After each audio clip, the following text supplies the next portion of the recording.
Shalom Aleichem, je suis Maurice Elkan. Nous sommes à la deuxième partie de la célébration de Sukkot. Alors, la première partie, il était question d'expliquer la fête en elle-même, mais c'était juste une introduction.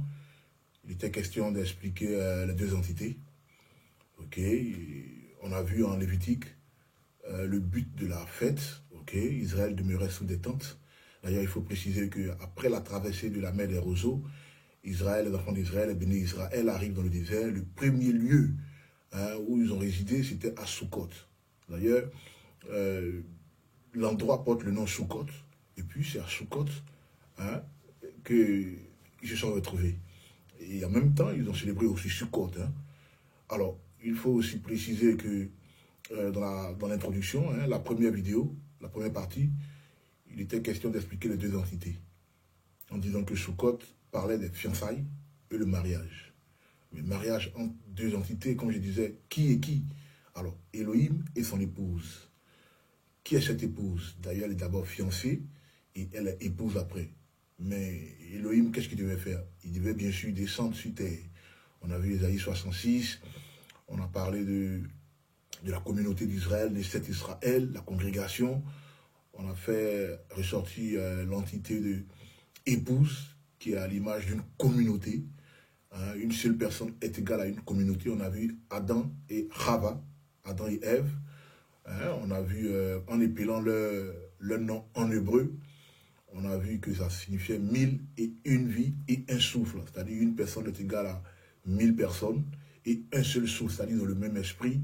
On va tout à l'heure développer ça dans cette deuxième partie.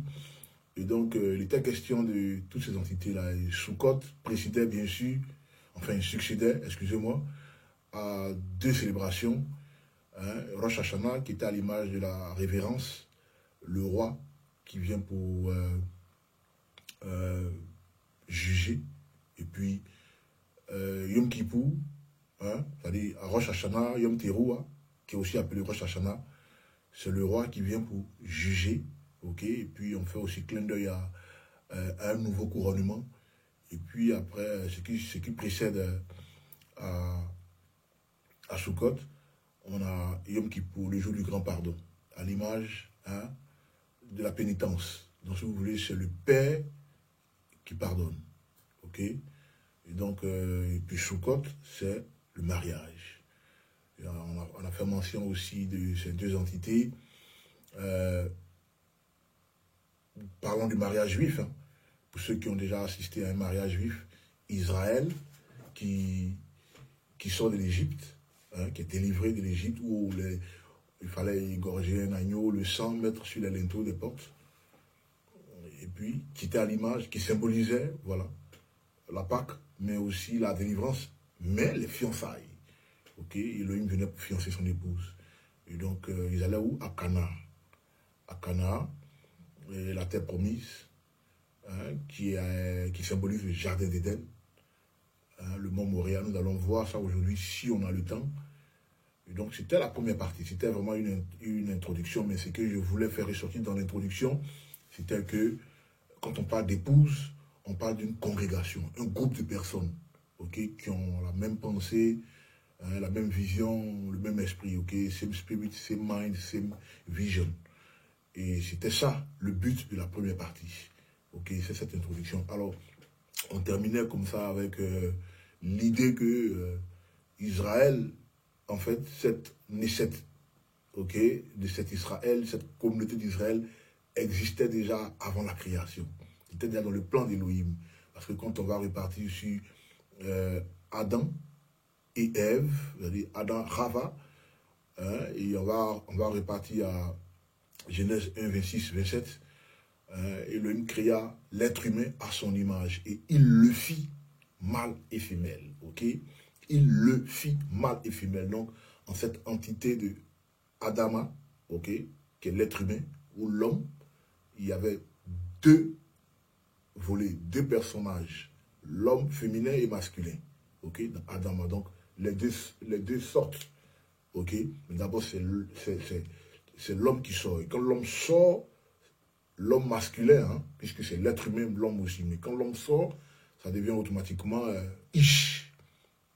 On dit Ish parce qu'il y a Isha qui arrive. Ok? Donc Isha, c'est la femme. Ish, c'est l'homme.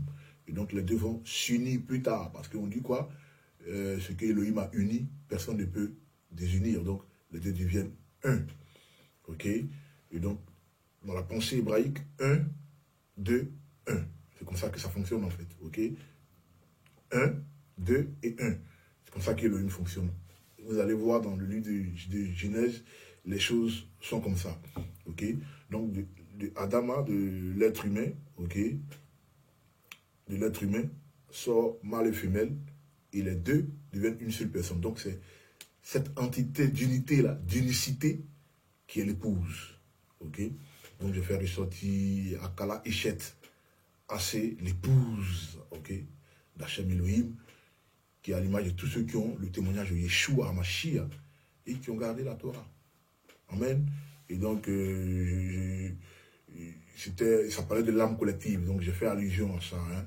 L'âme collective, vous dites même qu'avant la création, il existait déjà une congrégation d'Israël. Ok? Et je disais comme ça qu'il tire son origine de cet Israël. Et c'est qui nous mène tout droit vers la nouvelle Jérusalem. Et donc, nous allons parler de la nouvelle Jérusalem. Aujourd'hui, c'est très important de savoir ça parce que quand on parle de Sukkot, on parle de la nouvelle Jérusalem. Puisque Sukkot parle de... D'abord, Sukkot, c'est la fête des tabernacles. Hein, ce qui est le titre de notre enseignement. Là, hein. Le secret de la fête des tentes ou le secret de la fête des tabernacles. Ok? Ou la face cachée de la fête des huttes. C'est très important de savoir ça. Donc, quand on parle de tabernacle, de tente, on parle de Beth Amidash, le temple. On parle du Mishkan, le tabernacle lui-même. On parle de l'arche de Noé. Hein, dernièrement, on vient de voir la paracha de Noé. L'arche de Noé à l'image du temple. Okay? C'est la maison. Et c'est aussi, ça symbolise le jardin d'Éden. Okay? En Éden, il y avait un jardin. C'est important. Et donc, ça nous mène tout droit. Hein. C'est clair que ça nous mène tout droit vers la nouvelle Jérusalem. Apocalypse 21, ce qu'on va d'ailleurs lire maintenant. Apocalypse 21, versets 9 à 10. On va lire le verset 10. Il me transporta en esprit au sommet d'une grande et haute montagne et me montra la ville sainte, Yerushalayim, Jérusalem, descendre du ciel d'auprès d'Élohim. C'est important de lire ce verset-là. Et puis, il faut marquer une parenthèse là aussi, parce qu'il y a plusieurs versets qui se ressemblent avec ces versets. Ok, donc je vais relire verset 10, Apocalypse chapitre 21, verset 10. Il me transporta en esprit au sommet d'une montagne, d'une grande et haute montagne, et me montra la ville sainte, Yerushalayim, descendre du ciel d'auprès d'Élohim. Et quand vous allez voir ce verset, il est en concordance avec un autre verset qu'on va lire aussi, qui est dans Matthieu chapitre 4, verset 5. D'accord? Matthieu chapitre 4, verset 5. C'est très important parce que je vais faire ressortir quelque chose d'abord avant même qu'on se lance sur la nouvelle Jérusalem. Matthieu chapitre 4, verset 5. Alors, qui dit quoi? Alors l'adversaire l'emmena jusqu'à la ville sainte et le plaça au sommet du temple. Ok? Ce qu'on a lu dans Apocalypse 21, 10, a une concordance avec Matthieu 4, 5. Je reprends la lecture. Alors l'adversaire l'emmena jusqu'à la ville sainte et le plaça au sommet du temple. Ok? Et si vous voulez continuer la lecture, puis il lui dit, si tu es le fils d'Élohim, jette-toi en bas, car le Tanakh déclare, il le donnera à ses anges et tout. Amen. Et pourquoi je fais une parenthèse pour expliquer ces deux entités-là? Vous voyez, on parle au sommet d'une montagne et la ville sainte. Quand on parle du sommet d'une montagne, ne l'oubliez jamais, ça parle du jardin d'Éden. Ça parle de la résidence d'Élohim. Ça parle du temple. N'oubliez jamais. Dans les 66 manuscrits, vous allez voir au sommet d'une colline, vous allez entendre les termes comme montagne. Hein, c'est un terme, c'est une expression gouvernementale. Ok? Ça parle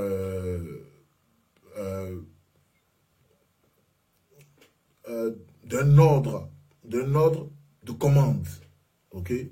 Et c'est un thème qui est très politique aussi. Ok, une montagne.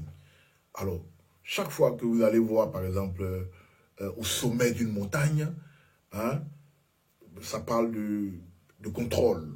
Le contrôle, ça parle de souveraineté. Ok, ça parle de règne.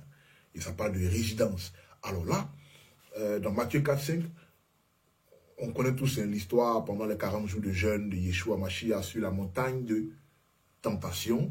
Et puis là, c'est à Satan qui, hein, l'adversaire qui le pousse à désobéir.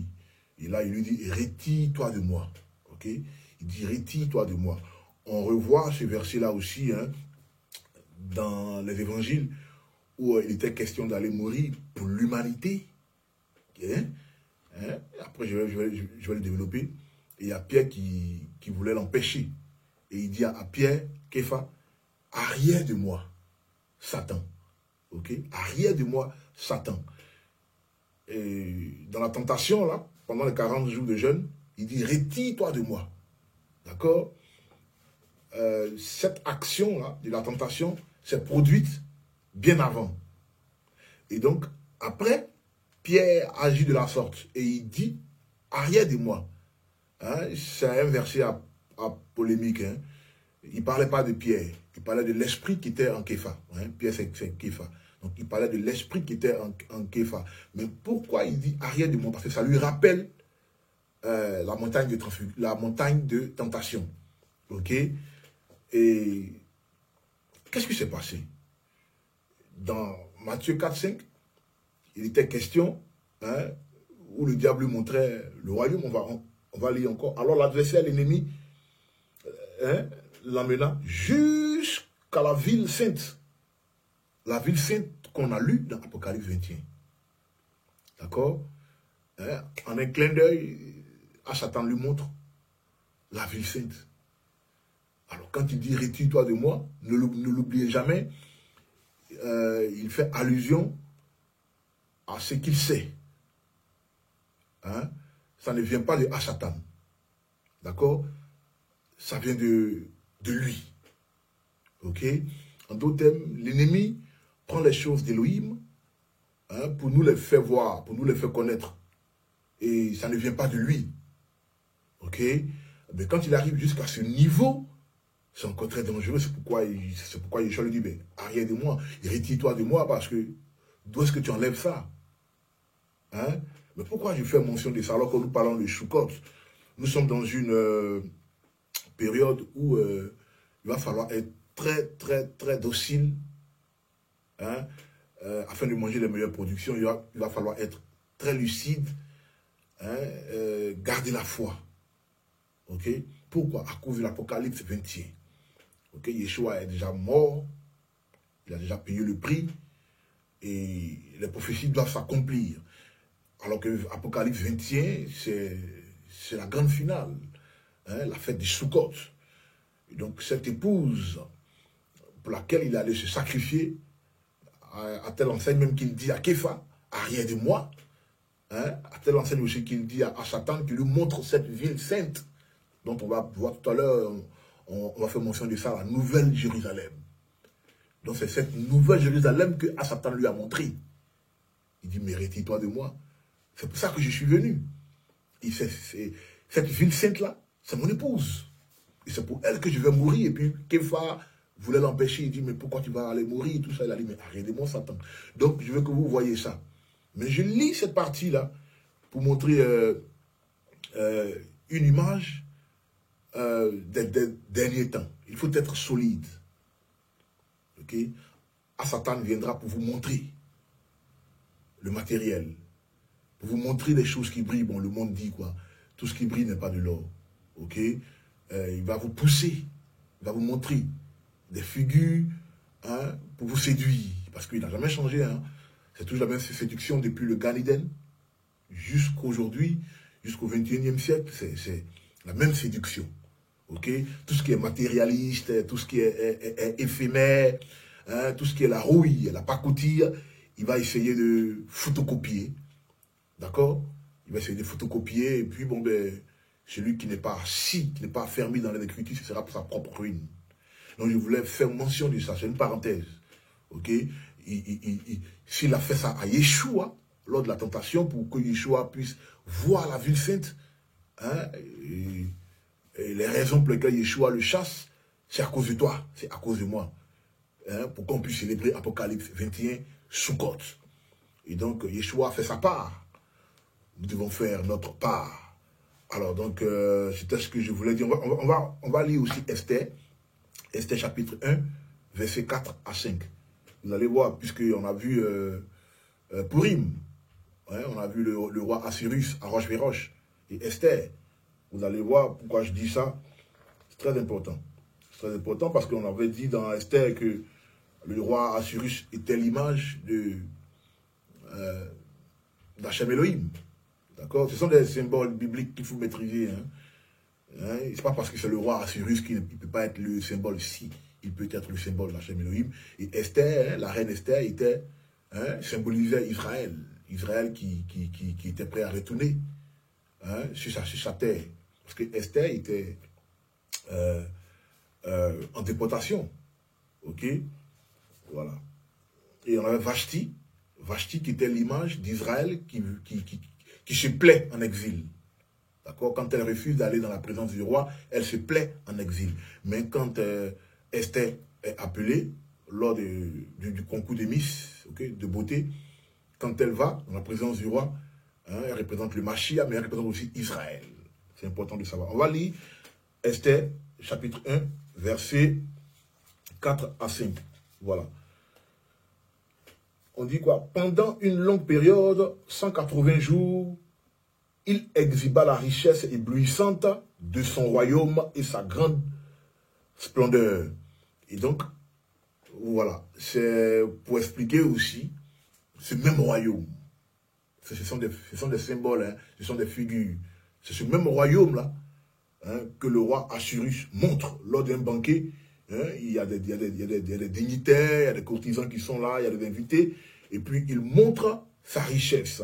Ça va de pair avec Matthieu 4, 5. Ça va de pair avec Apocalypse 21, 10. Ok? Je ferme la parenthèse. Et puis, on va continuer notre étude. D'accord? Mais il faut savoir que c'est le même Yohanan, ok? Jean, celui qui a écrit Apocalypse 21 qu'on a lu, 10 là, qui parle de la ville sainte et tout ça.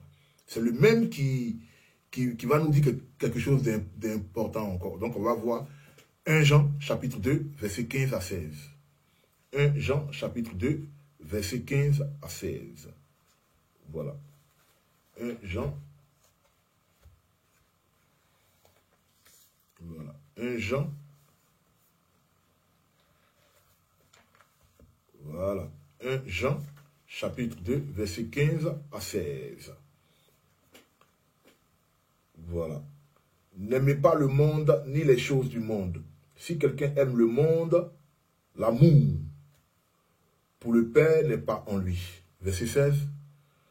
Parce que les choses du monde, les désirs de la vieille nature, les convoitises des yeux et l'orgueil de la vie ne sont pas du Père, mais du monde. Comme je disais, il faut être solide. Ok? Il faut être solide, il faut être affermi, il faut affirmer sa foi thoraïque. Ok? Parce que c'est ce que Satan a fait en montrant la ville sainte à Yeshua. Il était en train de séduire. C'est pourquoi je lui ai dit, ben, retire-toi de moi, parce que tout doit vous venir de votre Elohim. Hein? Ce n'est suivi d'aucun chagrin quand c'est comme ça. Parce que le monde aussi a ses séductions. Donc je prends le verset, il est très intéressant. N'aimez pas le monde, ni les choses du monde. Si quelqu'un aime le monde, l'amour pour le Père n'est pas en lui. Parce que les choses du monde, les désirs de la vieille nature, la convoitise des yeux et l'orgueil de la vie ne sont pas du Père, mais du monde. D'accord? Et donc, soyez solides. Pour quiconque prétend marcher avec Hachem Elohim, Yeshua Mashiach, son fils, il va falloir qu'il reste ferme afin de gagner la couronne de vie. Donc, je voulais expliquer ça. Alors, Apocalypse 21, ça nous parle d'une... on va aller à Apocalypse 21, verset 2, d'accord? Puis je vis, on va au verset 1, puis je vis un nouveau ciel et une nouvelle terre, car le premier ciel et la première terre s'en étaient allés. et il n'y avait plus de mer. Verset 2 maintenant.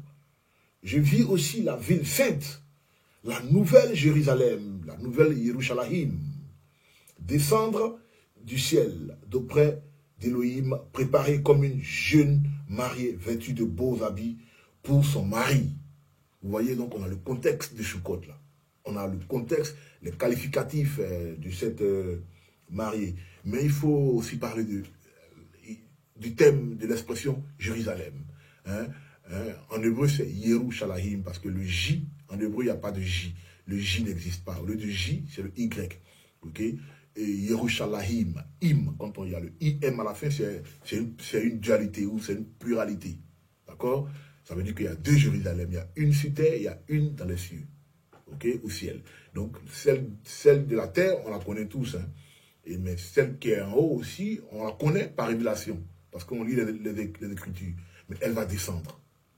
Et donc, Jean, hein, l'un des disciples de Yeshua, qui parle beaucoup d'amour, d'ailleurs, voilà, on a lu dans 1 Jean, c'est lui qui parle d'amour, ok? C'est lui qui n'a pas l'amour d'Élohim, mais qui a l'amour du monde. Donc, il parle beaucoup d'amour, d'accord? C'est lui qui nous écrit aussi Apocalypse, ok? Il est là, il est prisonnier, ok? À Patmos, c'est une île en Grèce. Et puis, voilà, il reçoit une vision, ok? Alors, c'est dans la vision qu'il voit toutes ces choses. Et donc, l'Esprit le transporta, on a lu tout à l'heure, l'Esprit le transporta pour lui, au sommet de la montagne pour lui faire voir la ville sainte. Alors, un peu plus tôt, dans le verset 2, il dit quoi? Il dit, il vit aussi la ville sainte, la nouvelle Jérusalem, descendre du ciel d'auprès d'Élohim, préparée comme une jeune mariée, vêtue de beaux habits pour son époux. Très belle, bien vêtue, ok, en robe de mariage, bien vêtue.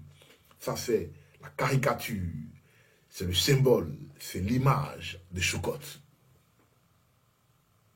Alors, c'est très important de savoir qu'à Choukot, nous avons 3 dimensions de la création. Ok, 3 dimensions de la création. Parce que on a lu Apocalypse 21, 10. Vous allez voir, c'est carrément Choukot. On va relire, c'est très important de relire. Apocalypse 21, 10. Il me transporta en esprit au sommet d'une grande et haute montagne et me montra la ville sainte, Jérusalem, descendre du ciel d'auprès d'Élohim. Même chose comme Apocalypse 21, 2. Ok? Et on parle de Choukot, ça c'est l'image de Choukot, ce verset. Et ça nous parle de la ville sainte. Ok? La ville sainte, c'est l'épouse. D'accord? Et puis ça nous parle de Yerushalayim. Et donc, ces dimensions sont l'épouse qui symbolise l'âme. Ok? L'épouse symbolise l'âme. C'est-à-dire, quand on a vu dans Adam et Rava, on a vu quoi? 1001 vies et un souffle. Donc c'est l'âme. Ok? Elohim souffla. Ok? Quand il fait l'homme, il souffla en l'homme et l'homme devient une âme vivante. Donc en Adam, il y a toute une humanité. Ok? Donc, on avait dit quoi? Akala Eshet, Assez, l'épouse. On va parler de Neset Israël, la congrégation. Donc, c'est tout un groupe qui est égal à une seule personne. Ok, voilà où on va plus dans une confrontation avec l'esprit de la polygamie. Ok, bon, d'aucuns te diront que Elohim a plusieurs femmes. Non, dans la pensée hébraïque, c'est une seule personne en fait. Mais oui, c'est une seule personne parce que si tu ne comprends pas comment les choses fonctionnent, tu vas te... C'est pourquoi il créa d'abord l'être humain et il le fit mâle et femelle. C'est important de revenir toujours là, c'est la Genèse, pour comprendre. Okay? C'est une seule personne en fait. On dit quoi? Quand le roi Hérode, okay, il apprend que... Bon, il se rend compte que les rois mages ne reviennent pas le voir parce que eux, ils suivaient une étoile, c'était la naissance du petit Yeshua. Et par révélation, les parents de ce petit Yeshua, Joseph et Marie, reçoivent qu'il faut se sauver parce qu'il y a Hérode qui va essayer d'exterminer les enfants. Donc, sauvez-vous, allez-y en Égypte. Et je vous donnerai l'ordre de revenir après qu'il serait mort, Hérode. Alors, le prophète Osée nous révèle pour dire que quand Israël était petit, j'appelais mon fils hors d'Égypte. C'est qui nous ramène tout droit vers la sortie des enfants d'Israël de l'Égypte. Tout ça, ce sont des figures qu'il faut comprendre. Et donc, il singularise, ok, tout ce peuple d'Israël qui sort de l'Égypte à Yeshua, une seule personne. Vous voyez? Donc, il y a ces perles-là, comme ça, qui sont enfouies dans les Écritures, qu'il faut essayer de comprendre. D'accord? Donc, je fais allusion à ça pour que vous compreniez que l'épouse symbolise l'union de l'âme. Ok? La collectivité. Ok? L'humanité. Bien sûr que c'est une sélection. Hein? Ceux qui ont gardé le témoignage de Yeshua et qui ont qui observent les commandements. Ok? Donc, Akala, Echet, Haché, le Nécêtre, Israël, et puis on a Adam et Rava, comme j'ai dit, mille et une vies. On va lire Genèse chapitre 2, verset 7. Genèse chapitre 2, verset 7. Vous allez voir que ça devient très intéressant. Alors, on a ici, et Adonai, Elohim, forma un être. Ok? Un être, qui est Adam. Ok? Un être. Ok? On a vu dans Genèse chapitre 1, 27, et Elohim créa l'être humain. Mais dans le chapitre 2 de Genèse, au verset 7, il créa un être, Adam. Ok? En hébreu, être veut dire Adam. De la poussière du sol, là. Ok? Quand on dit de la poussière du sol, ça devient Adama. Ok? Donc, on reprend Genèse chapitre 2, verset 7. Et Adonai, Elohim, forma un être. Ok? Il forma, là, c'est la deuxième étape de la création de l'homme. La première étape, il le fit à son image, c'est dans l'invisibilité. Et là, c'est physique maintenant. D'accord? Adonai Elohim forma l'homme, ok, un être, Adam, de la poussière du sol, là, Adama, et souffla dans ses narines le souffle de vie, afin qu'il devienne un être vivant. Donc, je parle des trois dimensions à Sukkot.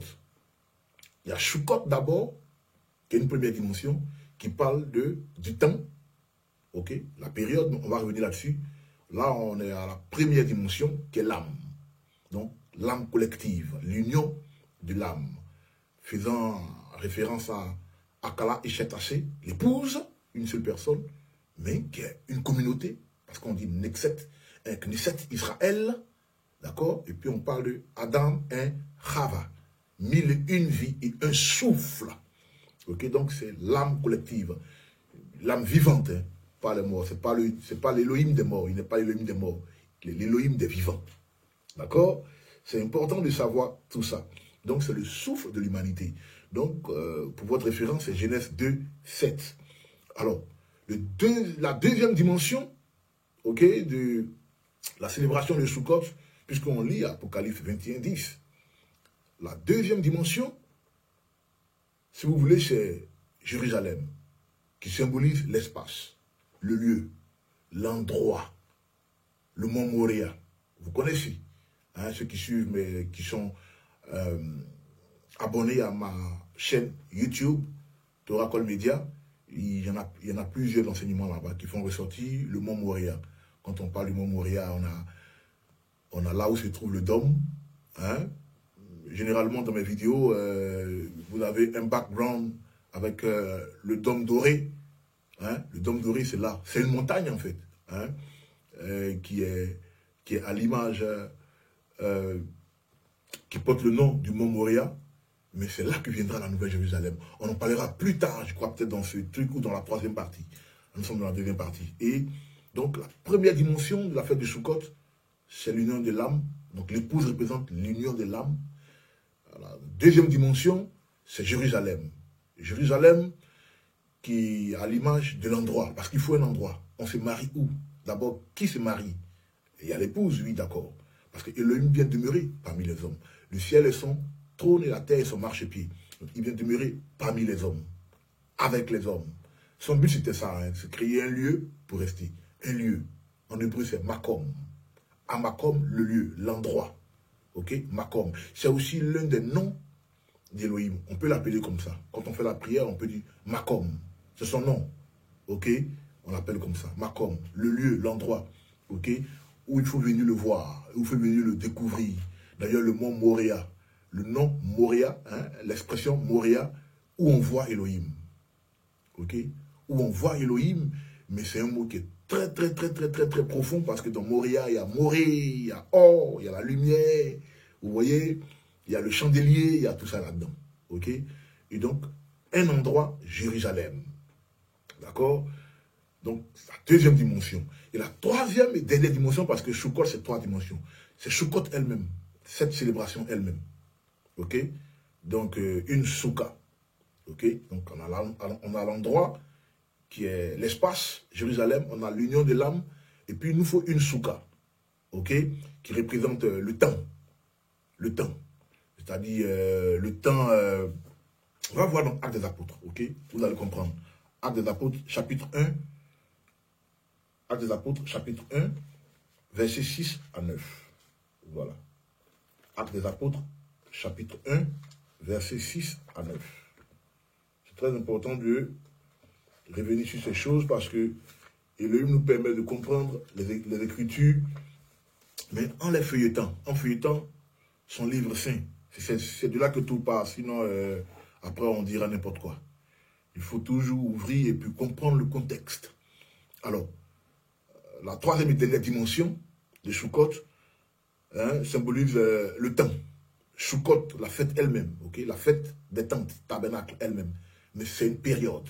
Okay? Donc, Actes des Apôtres, chapitre 1, versets 6 à 9. Je lis.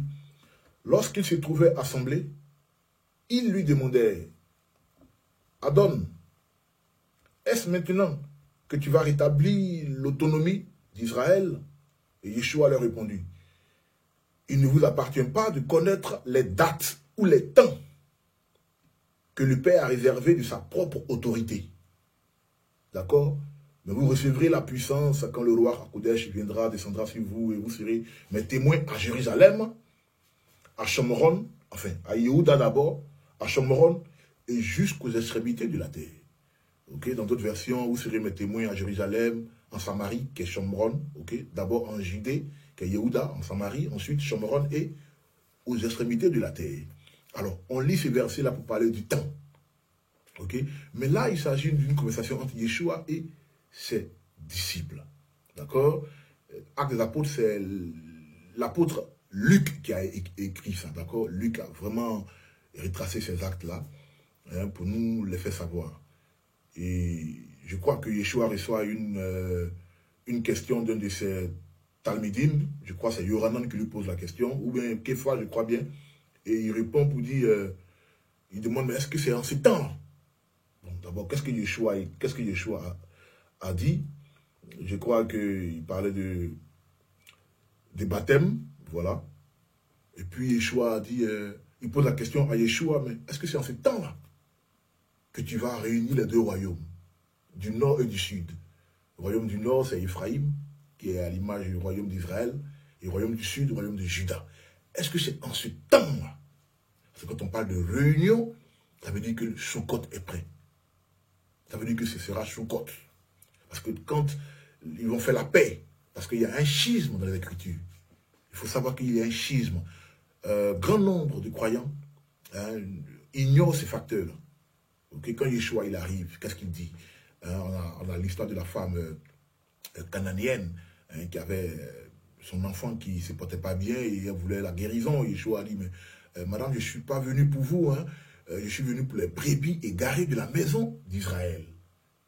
Vous voyez, on peut traduire ça par, je suis venu pour les brebis égarées de la maison de Joseph, ou les brebis égarées du royaume du Nord. Ok, il y a 12 tribus, et il y a un schisme divisé en deux, il y a 2 tribus d'un côté, Judas et Benjamin, et il y a 10 tribus que vous connaissez. D'accord? Et donc, le disciple pose la question à Yeshua. Et Yeshua lui parle, parce qu'il parle du temps, il dit ce n'est pas à vous de savoir la date et le temps. Donc le thème, le temps, symbolise la troisième dimension quand on parle de Sukkot. Parce que ça parle de réunion. Ok? Ça parle de réunion de deux royaumes. Quand vous entendrez qu'il s'agit de réunions, ça veut dire que c'est Sukkot. D'accord? C'est pourquoi c'est l'ombre des choses à venir.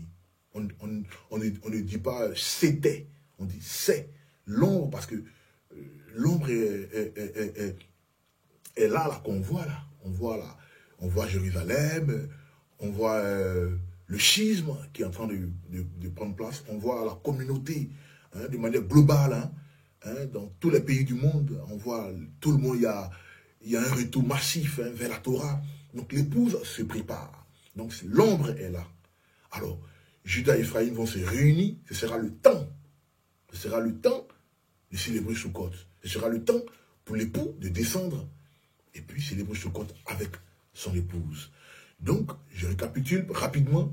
Quand on parle, on a lu Apocalypse 21, 10, ville sainte, ok, qui est l'épouse, qui symbolise l'union de l'âme. On parle de Jérusalem, qui est l'endroit, à Makom, et c'est à Sukkot, ok, le temps. D'accord? C'est très important de savoir ces choses. C'est très important. Et vous allez voir que l'âme, qui est l'épouse, qui symbolise l'épouse, et puis vous allez voir Jérusalem qui symbolise l'endroit, okay, l'espace, okay, le lieu, la place, Makom. Vous allez voir Sukkot qui symbolise le temps, ok, ont les mêmes valeurs numériques. Donc je reprends. L'âme, le temps, le lieu font 1156. Ok? La Gematria, l'âme, le temps, le lieu font 1156. L'épouse, Jérusalem, Sukkot font 1156 également. D'accord? C'est pourquoi j'ai essayé de vous expliquer en long et en large ces différentes entités, et puis ce qui va nous amener vraiment à découvrir l'expression ville sainte. L'expression ville sainte. Pourquoi ville sainte? Ville sainte parce que elle représente l'épouse. Déjà depuis l'Égypte, elle est fiancée. Et lui ne vient pas prendre quelqu'un pour l'emmener dans sa maison. Et lui va descendre, venir résider pour se marier avec elle sans sanctification. C'est pourquoi depuis l'Égypte, Israël a ses 40 ans dans le désert, mais qui équivalent à 42 étapes. Puisqu'après on va traverser toutes les Moedim. On va voir par exemple Yom Kippour. Il va falloir qu'elle se purifie. Elle ne peut pas rentrer dans le lieu saint au-delà du rideau, comme ça. C'est pourquoi Aaron vient avec l'encens. Tout ça, ce sont des processus de sanctification. On va voir la vache rousse et tout ça. Donc, ville sainte parle de cité sainte. Ok? L'expression ville sainte et cité sainte ont la même valeur numérique. Ok? Ville sainte, cité sainte, ce sont les mêmes choses, qui font 1728, valeur numérique. Ok? Mais qui font aussi allusion, quand on parle des villes saintes, qui font allusion à la tente d'assignation, le tabernacle, le Saint-Temple, le sanctuaire et la souka, qui fait aussi 1728. Et donc, ville sainte ou cité de vérité, par exemple, qui vont vous faire 1728 comme valeur numérique, sont exactement la même gématrie que l'addition de ces 5 noms. Tente d'assignation, tabernacle, Saint-Temple, sanctuaire et souka. C'est très important. Et ça nous conduit tout droit vers le 3e temple.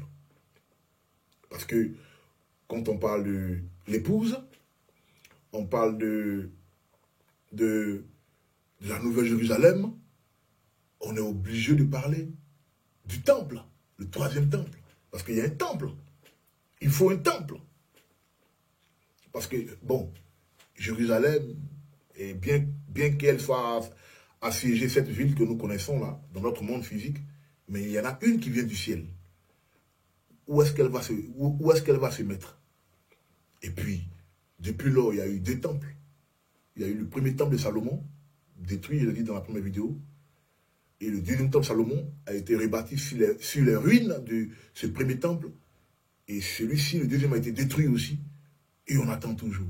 Bon, les travaux ont commencé, mais pas vraiment de manière officielle. Hein. C'est de manière officieuse parce qu'il faut aller en Israël, à Jérusalem, pour voir. J'y suis allé il y a je crois, il y a 2-3 ans, où j'ai pu voir que les travaux étaient en train de se faire, mais vraiment loin du mont Moriah. Hein. C'est dans la même zone d'ailleurs vers le Kotel. Hein. Mais par la foi, on parle comme ça. Hein. Sinon, les travaux ont commencé, mais ça va se faire parce que c'est un lieu qui est beaucoup convoité, il faut le dire. Il risque d'avoir une guerre aussitôt que prévu. Hein. C'est très, très, très, très convoité. Le monde a le regard fixé vers ce lieu. Okay? Le monde entier a le regard fixé vers ce lieu. D'ailleurs, je vais vous choquer. La guerre Russie-Ukraine, hein, le dôme doré là, a quelque chose à voir avec. Les choses sont très codées, sont très, très voilées. D'accord? Et donc, on va aller au 3e temple. On ne peut pas parler de la Nouvelle Jérusalem sans parler du 3e temple. Et ça nous mène directement à Ézéchiel, chapitre 48, verset 35. Ézéchiel, chapitre 48, verset 35. C'est très important de lire, comme j'ai dit. Voilà, Ézéchiel 48, chapitre 48, verset 35. Alors, le périmètre de la ville sera de 9 km et demi de long. Et à partir de ce jour, le nom de la ville sera Adonai Shama. Ok? Adonai Shama, c'est-à-dire Adonai est ici. Ok? Adonai Shama, Adonai est ici. Donc, le 3e temple sera appelé Adonai est ici. Ce sera le nom. Adonai est ici. Tout à l'heure, j'ai fait mention du mont Moriah, où on le voit. Ok, j'ai parlé des symboles. L'épouse, l'union de l'âme, le lieu, Makom, Jérusalem. Donc, quand on lit Ézéchiel 48, 35, le périmètre de la ville sera de 9 km et demi de long. Et à partir de ce jour, le nom de la ville sera Adonai Shama, qui veut dire Adonai est ici. C'est le prophète Ézéchiel. C'est l'un des prophètes qui a beaucoup parlé de la reconstruction du 3e temple. Il a fait allusion à ça. Et quand on parle de Sukkot, dans la première vidéo, qu'est-ce que j'ai dit? Sukkot symbolise le jardin d'Éden, Canaan, là où coule le lait et le miel. Et ça parle de quoi? De la reconstruction du 3e temple, le Beth Amikdash. Et donc Ézéchiel nous fait ressortir ça. Okay? Et le 3e temple, pas le 4e, pas le 2e, puisqu'il est détruit, il n'y a pas de temple, mais le 3e temple. Le chiffre 3 aussi est important. Okay? Le lieu, l'endroit, okay, où demeurera Hachem Elohim. Okay? Pour ceux qui ont l'habitude de faire les va-et-vient en Israël, ils sauront de quoi je parle. C'est un lieu, allez-y visiter. Okay? C'est vraiment extraordinaire la sensation là-bas. Et donc, c'est le lieu où on voit Elohim, Réhé, le lieu où on voit Elohim. Hein? C'est ce que Satan a montré à Yeshua lors de ses 40 jours de jeûne. Ok, la tentation. Il a vu la ville sainte. Ok, mais il dit, mais ça c'est mon lieu, ça. C'est intéressant tout ça. Allez, retire-toi de moi. Tu rigoles ou quoi? Et donc, le mont Moriah, hein, prenez note, c'est Ézéchiel 48, verset 35. C'est très important. Ok, Adonai Shama. Adonai est ici. A pour valeur numérique 371. Ok? Adonai Shama a pour valeur numérique 371. C'est la même valeur numérique que cité d'Élohim. L'expression, la cité d'Élohim. Ville sainte ou cité de vérité, mais cité d'Élohim. Ok? Ville sainte, cité de vérité, c'est 1728, mais cité d'Élohim, c'est 371. D'ailleurs, c'est qu'on voit le livre de Psaume 87, verset 3. On va lire. Psaume 87, verset 3. Alors, on dit quoi? On dit des choses glorieuses à ton sujet. Ville d'Élohim. Ok? En hébreu, c'est cité d'Elohim. Valeur numérique 371, qui est exactement la valeur de Adonai Shama. Adonai est ici. Ok, donc Adonai est ici, 371, qui est la valeur exacte, ok, la valeur numérique exacte, la gematria de cité, de l'expression cité d'Elohim qu'on voit dans Psaume 87, verset 3. C'est très important de savoir ça. Donc du coup, il est évident que le troisième temple, c'est-à-dire le Beth Amikdash, est synonyme de la Nouvelle Jérusalem. Voici comment on procède quand on parle de concept biblique. Parce que la gematria, c'est au 4e niveau d'interprétation de la Bible. Ça met tout le monde d'accord, en fait. Hein? Ça te permet de comprendre. Ok? Dans les premières vidéos, j'ai essayé de vous écrire les thèmes sur papier et tout ça. Hein? Mais là, dans la vidéo, vous les voyez à l'écran. Hein? Donc, je reprends. Adonai Shama. Valeur numérique 371. Ok? Qui est la même valeur numérique que l'expression cité d'Adonai qu'on voit dans Psaume 87, verset 3. Ok? Donc, ça nous mène tout droit, hein, à une vérité qui est que Adonai est ici et la nouvelle Jérusalem. C'est synonyme en fait. Cité d'Adonai, Adonai est ici et le troisième temple est la nouvelle Jérusalem, celle qui descendra du ciel, l'épouse, la ville sainte, comme une mariée, dans sa robe de mariage, très belle, jeune, vierge. C'est important de savoir ça. On va aller dans Psaume 122, verset 3. Psaume 122, verset 3. Voilà, le Psaume 122, verset 3 nous dit « Yerushalayim, bâti comme une ville qui nourrit l'amitié et l'unité. » Ok? Tout ça, ce sont les concepts de Sukkot. La fête de Sukkot est tellement profonde. Ok? Yerushalayim, c'est-à-dire Jérusalem, bâti comme une ville qui nourrit l'amitié et l'unité. Entourer le verbe bâtir, parce qu'on va revenir là-dessus plus tard. Ok? Et la valeur numérique de ce passage biblique-là est de 1542. Ok?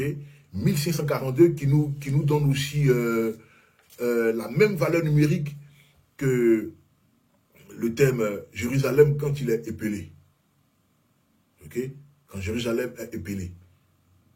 C'est très important de savoir ça. Pourquoi c'est important? C'est important, ce verset est très important. Sur le psaume 122, verset 3, on va relire « Yerushalayim, bâti comme une ville qui nourrit l'amitié et l'unité ». Sa valeur est 1542, sa valeur numérique, d'accord? Mais le mot Yerushalayim ici, en hébreu, quand il est écrit et qu'on l'épelle, la deuxième lettre, Yod, n'y figure pas. Parce que Jérusalem, c'est Yod, c'est Ret, c'est Vav, c'est Shin, c'est Lamed, c'est Yod encore, et puis c'est Mem. Ok? Alors, dans ce verset, le deuxième Yod n'existe pas. C'est-à-dire, entre le Lamed et entre la lettre Lamed et la lettre Mem, le Yod qui est au milieu n'existe pas. D'accord? Alors, le Mem revient dans les derniers temps. D'accord?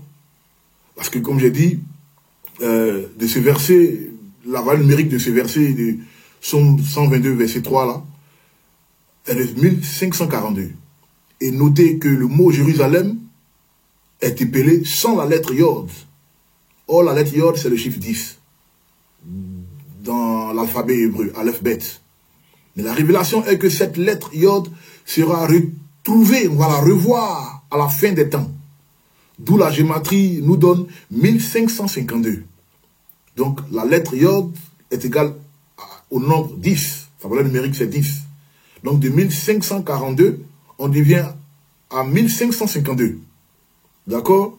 Or, 1552 est exactement la valeur numérique de la phrase « troisième temple du ciel », qui vient du ciel. C'est important de savoir tout ça. C'est vraiment, vraiment important de savoir tout ça, parce que si on ne retourne pas aux racines hébraïques, on se perd. Donc, Psaume 122, verset 3, le mot Yerushalayim, là, il y a la lettre Yod qui manque entre la lettre Lamed et la lettre Mem. Ok? Mais ce mot apparaîtra quand on parlera de la Nouvelle Jérusalem. Ce thème Nouvelle Jérusalem, c'est pourquoi vous allez voir, il y a des drapeaux. Hein, souvent, je mets des drapeaux pour vous montrer ça. Vous voyez, il y a le drapeau d'Israël avec le Magen David, mais il y a aussi le drapeau de Jérusalem avec un lion là qui est entre deux feuilles d'olivier. Ok? Il y a le deuxième Yod qui apparaît. La deuxième lettre de Yod apparaît entre la lettre Lamed et Mem. Et ça, c'est dans les derniers temps. Donc, c'est prophétique. C'est prophétique et je voulais que vous sachiez cela. Donc, de 1542, on passe à 1552. Parce que le Yod revient. Et quand il n'est pas là, c'est 1542. Mais quand il arrive, c'est 1552.